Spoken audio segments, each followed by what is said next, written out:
వివాదంలో big boss fame Mehboob Shaikh resort లో Mehaboob birthday పార్టీలో పలువురు సెలబ్రిటీలు మెరుపుదాడి చేసిన ఎక్సైజ్ పోలీసులు లీటర్ల కొద్దీ మద్యం seize. Big boss fame Mehaboob వివాదంలో చిక్కుకున్నారు. తన బర్త్డే పార్టీపై ఎక్సైజ్ పోలీసులు మెరుపుదాడులు చేశారు. ఎలాంటి అనుమతులు లేకుండా సిటీ అవుట్కట్స్ లో ఈ పార్టీ నిర్వహించడం వివాదాస్పదంగా మారింది. పార్టీలో భారీగా లిక్కర్ స్వాధీనం చేసుకున్నారు పోలీసులు. అసలేం జరిగింది అనే విషయానికి వస్తే,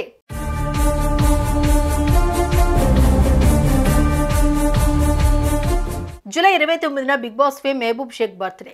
ఇతనికి చాలా ఫాలోయింగ్ ఉంది. అటు బుల్లితెర సెలబ్రిటీలు, సోషల్ మీడియా ఇన్ఫ్లుయెన్సర్లు ఫ్రెండ్స్ గా ఉన్నారు. దీంతో తన బర్త్డే పార్టీ గ్రాండ్ గా రన్ చేయాలనుకున్నాడు. ఈ క్రమంలో మేడ్చల్ జిల్లా గట్కేసర్ మండలం అంకుసాపూర్లోని కాంటినెంట్ రిసార్ట్ లో పెద్ద పార్టీ ఏర్పాటు చేశాడు.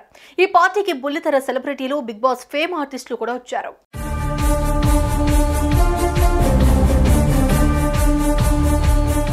ఇక బర్త్డే పార్టీ అన్నాక కేక్, బిర్యానీతో అయిపోదు కదా, అందుకే భారీగా లిక్కర్ అరేంజ్మెంట్స్ కూడా చేశాడు మెహబూబ్.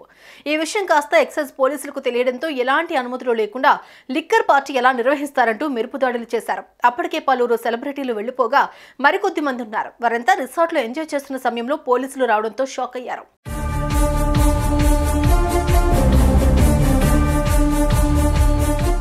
మెరుపుదాడులు చేసిన పోలీసులు పార్టీలో 11.2 లీటర్ల మద్యం, 7.15 లీటర్ల బీరు స్వాధీనం చేసుకున్నారు. 750 ml 3 Ballantine's whisky bottles, 5 Absolut Citron vodka bottles, 1 litre Black Label whisky, 11 Budweiser beer bottles, 19 Breezer bottles స్వాధీనం చేసుకున్నారు. అలానే పార్టీలో ఇంకేమైనా నిషేధించిన ద్రవ్యాలు ఉన్నాయా అన్న కోణంలో పోలీసులు సర్చ్ చేశారు. కానీ అలాంటివి దొరకనట్టే తెలుస్తోంది.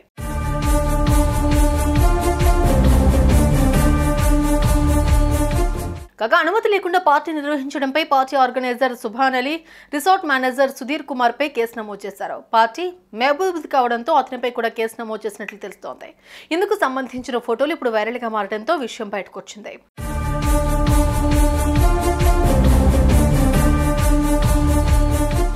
ఇప్పటికే తెలంగాణలో రేవ్ పార్టీలపై యాక్షన్ తీసుకుంటున్నారు పోలీసులు. మాదక ద్రవ్యాలు వాడుతున్నా, అనుమతులు లేకుండా లిక్కర్ పార్టీలు ఏర్పాటు చేసినా ఉపేక్షించడం లేదు.